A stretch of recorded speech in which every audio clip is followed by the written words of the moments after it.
Hello again and welcome back to my channel. I have in the past put some problems on from Stratagems of Chess, first edition London 1817, and then I put a series of 11 of them on thereafter. I have in the past also put some problems on from a Treatise of Chess, first edition London 1808 by J.H. Sarratt. What I propose to do here is to put a series of problems on from his excellent double volume in that year. In book 1, he gives 75 problems, and in book 2, he gives the solutions. Now, these problems tend to be mates in a certain number of moves or with a specific piece or pawn. What I'm going to concentrate on here mainly is mates in 4, which is what this is in front of us.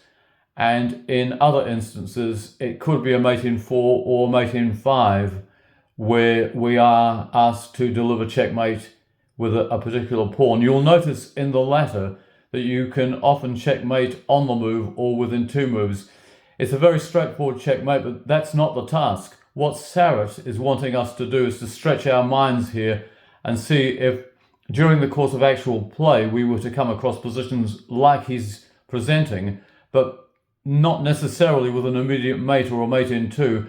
Could you solve it? Well, that is the question, and they are rather brain-teasing. Just looking at this position here, white looks as though he could be in a spot of bother if it were black's move, but thankfully it isn't. I've been a bit cheeky here. I've added something to Professor Sarratt's problem, and I do apologize to him up there in the celestial heavens, but I'll explain what I've done at the end of this, otherwise it might be giving the game away as regards finding the key move. What is the key move here to deliver checkmate within 4 moves? Can you see it? Well, congrats if you have. It's rook g1 check.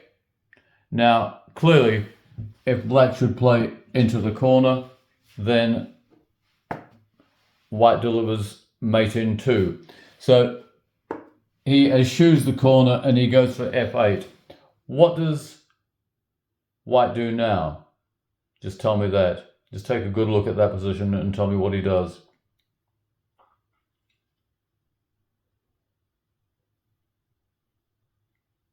Well, this is very interesting. It's on a sort of a theme of John Cochrane as well when you look at it, and predates Cochrane's adult playing by a considerable period. He'd only be a boy when this was published. So what happens, in fact, is that white plays knight d7 check. Now, if you look at that, because white is controlling the E and G lines, black has no move with his king. He has to take this knight. And do you see what is happening here already? Yes, this is a theme that appeared a lot in Stratagems of Chess, the self-block, and we have a self-block in play.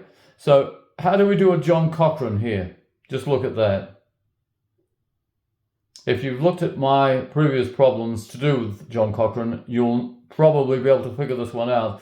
What he wants to do is he plays a rook to the back rank to get black's king so that it no longer has any move at all. And we are helped here, white that is, with black self-blocking on d7.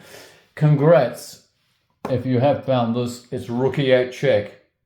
And black is forced into playing that, and then, yes, that is checkmate. That is a wonderful problem. Now, just to put this back to the start for a moment, and I'll explain what I meant at the start of this video. When I started this video, I did say that I'd added something to Professor Sarratt's work. Well, in his actual problem, this pawn is not on the board. So what is the difference? Well, when the pawn's on the board, that is the unique key move. And of course, if you played this, he could just whip that off. But without the pawn, you can also play that move. So you'd have 2 key moves, and I wanted to avoid that. Apologies again to Professor Sarratt, but I think, and I've done this once with one of Greco's problems, where it's black to checkmate in 4 moves. I've added a pawn just to clarify that we can have a unique key move then, and nothing is upset in any way at all. I trust you enjoyed this one, and thanks for watching, and goodbye for now.